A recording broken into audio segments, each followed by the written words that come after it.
안녕하세요. 사퐁사퐁의 퓨마입니다. 오늘은 우리 곁에 낯선 존재들 원소 시리즈를 시작하려고 하는데요. 첫 번째 원소는 이곳에 있어요. 자, 우리 한번 둘러볼까요?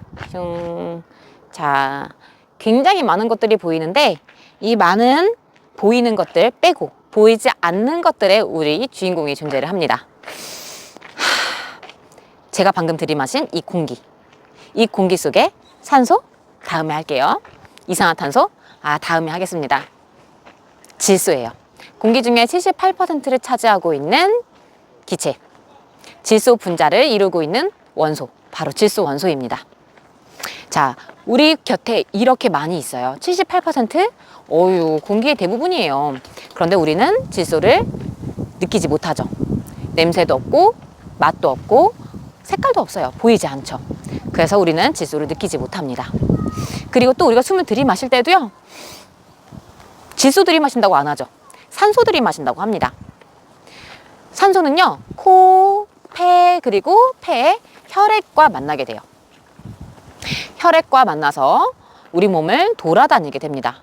다르게 말하면 혈액 속에 적혈구 속에 헤모글로빈과 결합을 해요. 결합을 해서 우리 몸을 돌아다니게 되는데요. 안타깝게도 질소라고 하는 애들은 우리 몸에 들어오긴 했지만 우리 혈액과 결합을 하거나 우리 몸과 반응하지 않고 그냥 그대로 나가버리게 됩니다.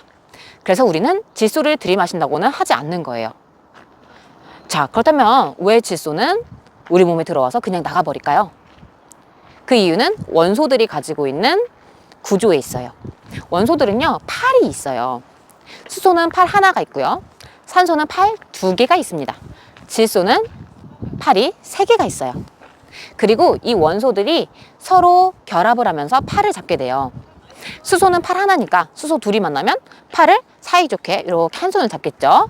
하나의 결합이 생기는 거예요. 한 쌍의 결합. 자, 그런데 산소는 팔이 두 개였으니까 두 쌍의 결합이 생기는 거죠. 질소는 팔이 세 개였으니까 세 쌍의 결합이 생기게 돼요. 자, 누가 가장 서로 잡아당기는 힘이 셀까요? 아무래도 수소가 제일 약할 것 같고, 그리고 질소가 제일 셀 것 같죠? 맞습니다. 질소는 이 세 쌍의 결합으로서 서로를 잡아당기는 힘이 너무 세요. 서로를 꽉 붙잡고 있는 거예요. 대신에 서로를 꽉 껴안고 다른 애들이랑은 안 만나는 거죠. 그래서 반응성이 작다, 안정하다라고 이야기를 합니다. 우리 몸에 들어와서도 그냥 나가버리게 되는 이유가 여기에 있었던 거예요. 자, 그렇다면은 다른 것들과 만나지 않는 이 성질, 굉장히 쓸모없어 보이지만 꼭 필요한 때가 있어요. 왜? 우리 마트 가면 꼭 사오잖아요. 과자, 빵빵한 과자. 그쵸? 사실 근데 그 빵빵한 과자가 다 들어있는 게 아니죠. 대부분은 공기고요. 그리고 과자 조금 들어있어요. 이 공기, 공기라고 얘기하면 또 서운해요. 공기는 산소, 질소, 이산화탄소 다 합친 걸 공기라고 하거든요.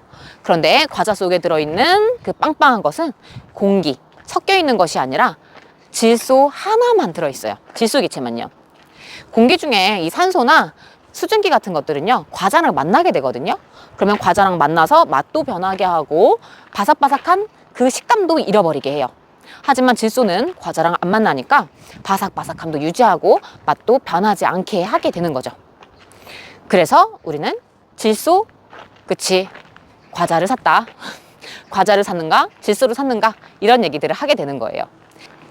실제로 10년 전인가 이 질소 과자가 너무 심하다, 과자보다 질소 양이 너무 많다, 그러면서 사람들이 항의하는 퍼포먼스를 하기도 했어요. 이 과자로 뗏목을 만들어서 한강을 건너려고 했던 거예요. 자, 건너는 건 힘들었을 것 같지만, 자, 과자, 봉지, 뗏목 떴을까요? 실제로 한강에 둥둥 떴다고 해요. 재밌죠?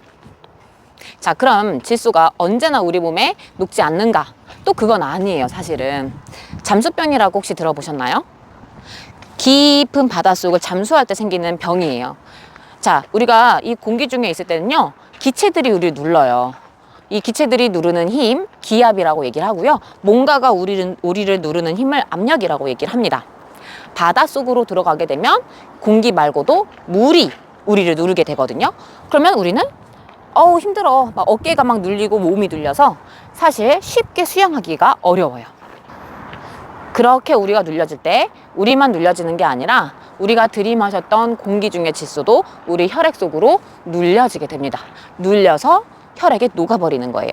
그리고 그 상태로 우리 몸을 돌아다니게 돼요. 그런데 우리가 잠수를 너무 오래 했더니 이젠 너무 답답해. 위로 올라가야 되겠어. 그래서 우리가 급하게 막 위로 올라와요. 그러면 우리 혈액 속에 녹아있던 질소가 그치 원래는 안 녹잖아요. 녹지 못하고 뽀글뽀글 빠져나오게 되거든요.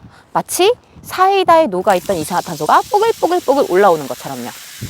이 뽀글뽀글 올라온 질소들이 우리의 혈관을 막아버리게 됩니다. 혈관을 막아버리니까 숨도 잘 안 쉬어지고요. 혈액이 잘 공급되지 않는 손하고 발들이 마비가 되기도 합니다. 아주 위험한 경우에는요, 죽을 수도 있어요. 이러한 질병이 혈액에 녹았던 질소 때문에 생기는 잠수병이었던 거죠.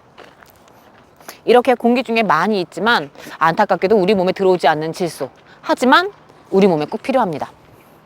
우리 몸을 이루고 있는 피부, 근육, 머리카락, 그리고 호르몬, 효소, 항체까지 전부 다 단백질로 만들어지거든요.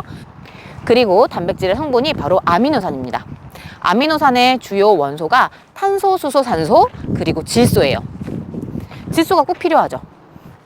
안타깝게도 숨을 들이마셔서는 질소를 흡수할 수가 없어요. 그럼 어떻게 해야 될까요? 숨 들이마시는 거 말고 먹으면 되겠죠. 그래서 우리가 음식으로 섭취해서 질소를 흡수하게 됩니다. 우리가 음식물을 섭취하기 위해서는 질소 기체의 형태가 아니라 다른 질소 화합물의 형태로 질소를 흡수를 해야 됩니다. 우리가 이렇게 공기 중의 질소를 질소 화합물로 바꿔줘야 되거든요. 이 방법을 질소 고정이라고 얘기를 해요. 자연에서 일어나는 질소 고정 방법은 크게 두 가지가 존재를 합니다. 첫 번째는 번개 칠 때예요. 번개가 칠 때 전기 에너지가 발생하고요. 이 전기 에너지로 공기 중의 질소가 다른 질소 화합물이 될 수 있어요. 두 번째는 콩가식물인데요. 콩가식물의 뿌리에는 뿌리옥 박테리아가 삽니다. 이 뿌리옥 박테리아가 질소 기체를 질소 화합물로 만들어주면서 식물에 질소 화합물을 공급을 해주게 되는 거예요. 그리고 또 이 콩가식물의 뿌리와 뿌리옥이 분해가 되면서 토양에는 질소 화합물이 공급이 돼요. 그래서 비옥한 토양을 만들 수가 있는 거죠. 실제로 우리가 비옥한 토양을 만들기 위해서 콩을 미리 심어놨다가 그 다음에 농작물을 심게 되면 수확량이 늘어나게 되거든요. 풍부한 질소를 공급을 받았기 때문에요. 그런데 맨날 콩을 심을 수는 없잖아요. 그래서 우리가 사용하는 것이 비료가 있습니다. 비료에는 두 가지가 있어요. 하나는 퇴비, 자연적으로 만들어요. 가축 분뇨나 아니면은 집, 나뭇잎 이런 거 유기물로 만드는 비료입니다. 두 번째는 화학 비료. 화학 반응을 통해서 화학 공장에서 만들어내는 거예요. 요 화학 비료가 바로 오늘 얘기할 질소 비료예요. 100년 전에도 200년 전에도 아주 먼 옛날에도 퇴비는 있었어요. 근데 퇴비만으로는 땅이 비옥해지는데 부족하기 때문에 생산량이 그렇게 많지 않았죠. 그래서 100년 전만 하더라도 전 세계 인구가 16억 5천만 정도밖에 되지 않아요. 먹을 게 없었기 때문이에요. 그런데 지금 인구는 80억 인구예요. 거의 다 왔거든요.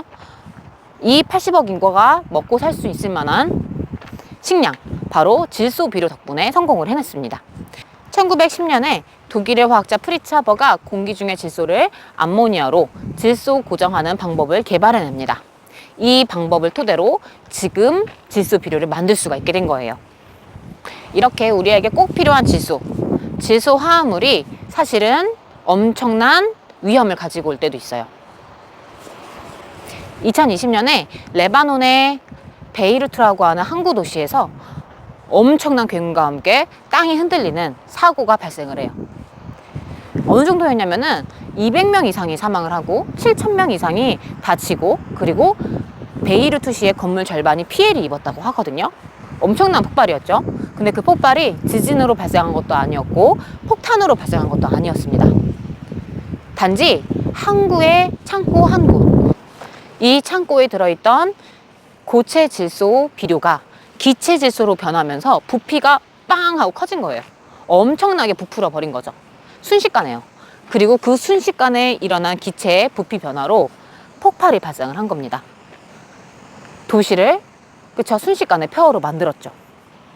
이렇게 질소 화합물의 성질 때문에 TNT나 다이너마이트 같은 폭발물의 원리로 사용이 되기도 합니다.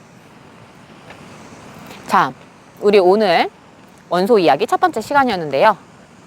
재미있었나요? 우리 원소 이야기는 일주일에 한 번씩 찾아올 거예요. 다음 주에 또 다시 만나요.